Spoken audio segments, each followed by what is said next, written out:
Our apps, BookMacster and Markster and Safari and SyncMark have up to 11 tabs. You see there's the Content tab, and then there's the Settings tab, which has 6 sub-tabs, and the Reports tab, which has 4 sub-tabs. Some of the apps don't have all these.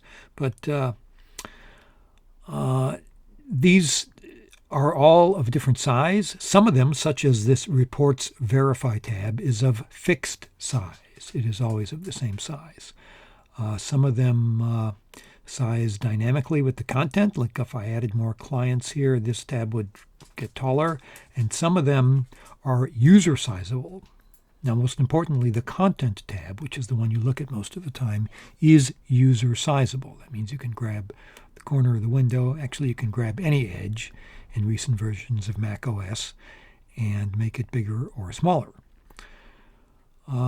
If you make it too big, and it's easy to do this accidentally if you have other windows on the screen. Let's say you make it too wide,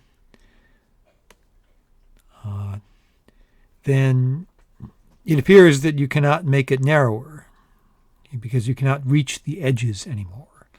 So if this happens, you should grab the title bar and drag the window so that one side is accessible, and then you can make the window smaller again. See now it'll fit, and you can do that on the other side too.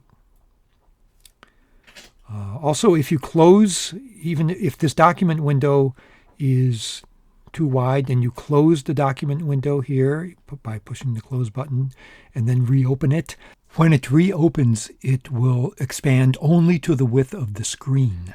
So this is standard behavior in macOS. You can do the same thing with a text edit document, one of Apple's applications. It behaves the same way.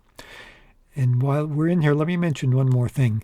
This part here on the left is the tags view.